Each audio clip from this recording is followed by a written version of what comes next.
अध्याय 1। अर्जुन विषाद योग, युद्ध के परिणाम पर शोक प्रकट करना। अनंत विजयम राजा कुंती पुत्रो युधिष्ठिर नकुल सहदेवश सुघोष मणिपुष्पको काश्यश्च परमेश्वास शिखंडी च महारथ दृष्टद्युम्नो विराटश्च सात्यकिश्चापराजितः द्रुपदो द्रौपदेयाश्च सर्वशः पृथिवीपते सौभद्रश्च महाबाहु शंखान दध्मु पृथक पृथक।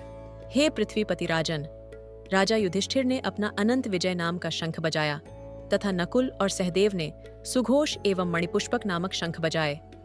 श्रेष्ठ धनुर्धर काशीराज, महायोद्धा शिखंडी, धृष्टद्युम्न, विराट, अजेय सात्यकी, द्रुपद, द्रौपदी के 5 पुत्रों तथा सुभद्रा के महाबलशाली पुत्र वीर अभिमन्यु आदि सब ने अपने अपने अलग अलग शंख बजाए।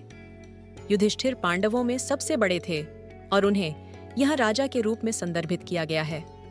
उन्होंने राजसूय यज्ञ का आयोजन कर अन्य राजाओं से उपहार और सम्मान प्राप्त किया, जिसके बाद उन्हें राजा की उपाधि मिली।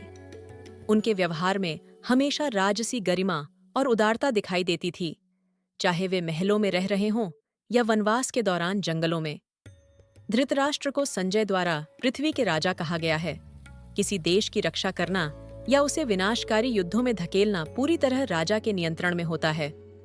संजय के इस संबोधन का अप्रत्यक्ष अर्थ यह है कि सेनाएं युद्ध की ओर बढ़ रही हैं और हे राजा धृतराष्ट्र, केवल आप ही उन्हें रोक सकते हैं।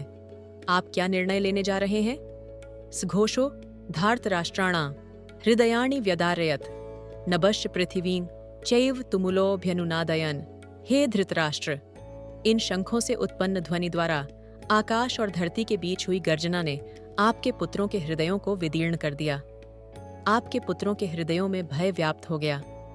पांडवों की सेना द्वारा बजाए गए शंखों की विविध ध्वनियों ने कौरव सैनिकों के दिलों में खलबली मचा दी, जबकि कौरवों की शंख ध्वनि का पांडवों पर कोई असर नहीं पड़ा, क्योंकि पांडव भगवान श्री कृष्ण के संरक्षण में थे। इसी वजह से उन्हें अपनी सुरक्षा का पूरा विश्वास था।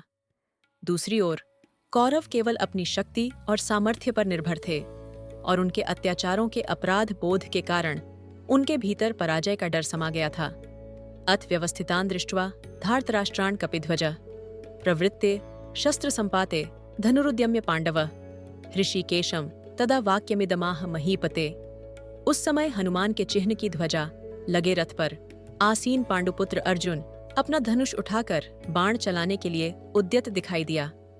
हे राजन, आपके पुत्रों को अपने विरुद्ध व्यूह रचना में खड़े देखकर अर्जुन ने श्री कृष्ण से यह वचन कहे।